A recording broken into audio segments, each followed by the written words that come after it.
It was a quiet autumn afternoon in Denver, Colorado. The air was crisp, and the sun cast long golden beams across the neighborhood streets.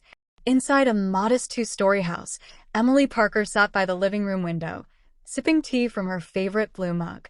Her husband, Daniel, was away on a business trip in Chicago, and their teenage daughter, Sophie, had gone to a weekend school retreat.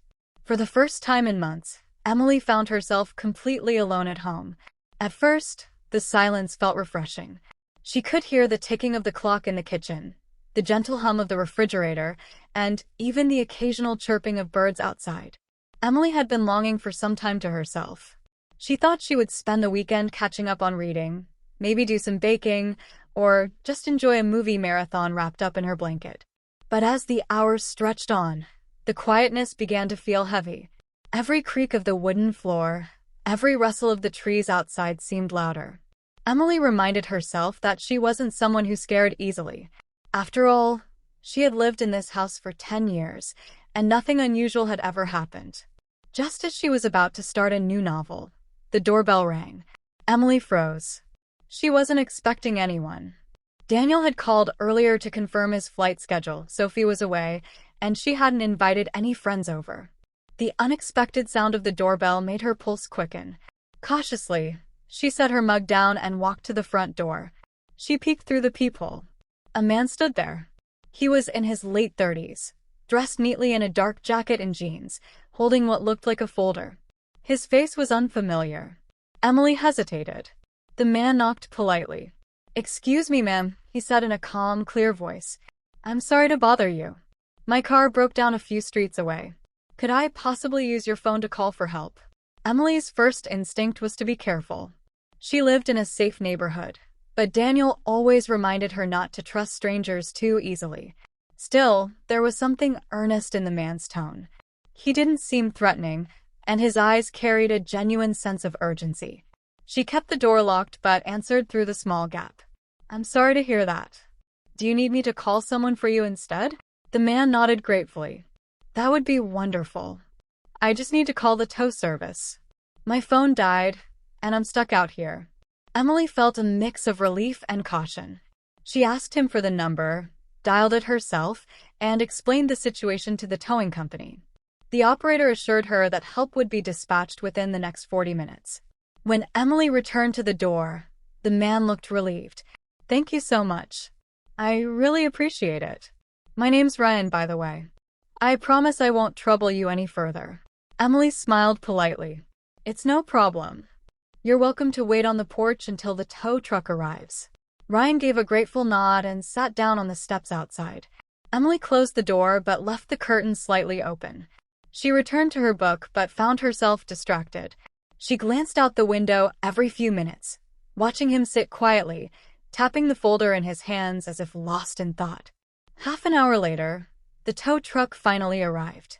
Ryan stood up, thanked Emily again from a distance, and walked toward the vehicle. Emily thought that was the end of it.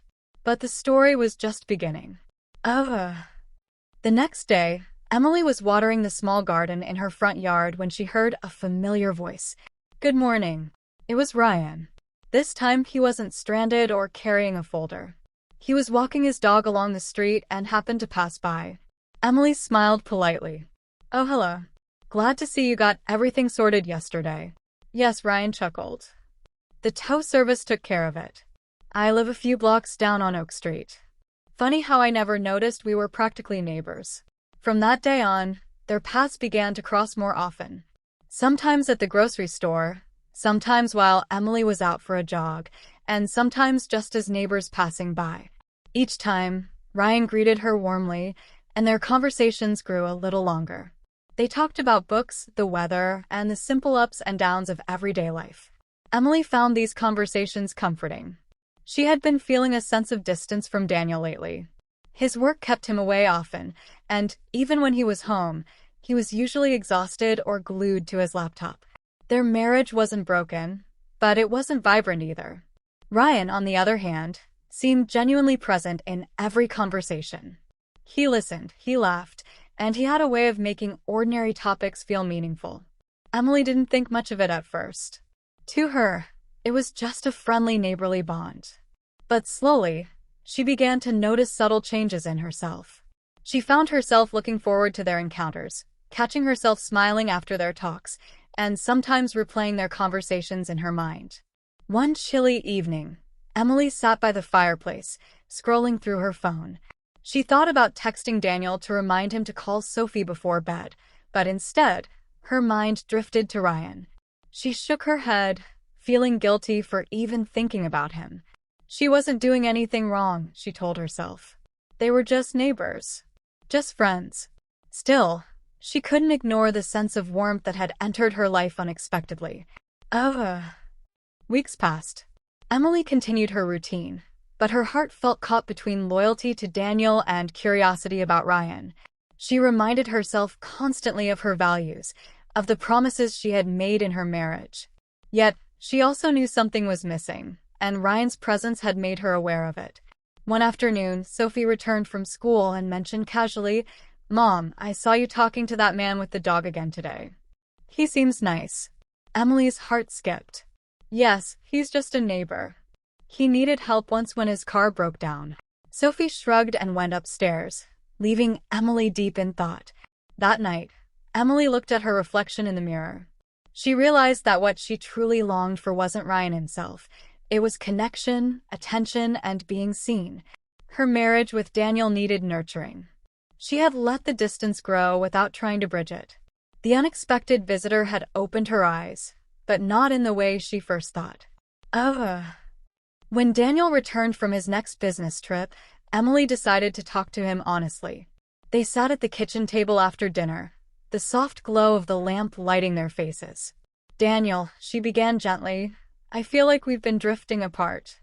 I know your work is important, but I miss us. I miss the way we used to talk, laugh, and share things." Daniel looked at her, surprised but attentive. He reached for her hand. "I didn't realize how much I'd been neglecting that. You're right. I've been too focused on work, and I don't want to lose what we have." It was the conversation they both needed. Over the following weeks, they made small but meaningful changes. They scheduled weekly walks together, cooked meals as a family, and set aside phones during dinner. Slowly, the warmth returned to their marriage. Emily still saw Ryan occasionally, but their interactions remained polite and distant. She had made her choice to invest in her marriage and family. The visitor had been a reminder, not a replacement. Years later, Emily would look back at that autumn afternoon when the doorbell rang and smile to herself. What felt like an interruption had actually been a turning point.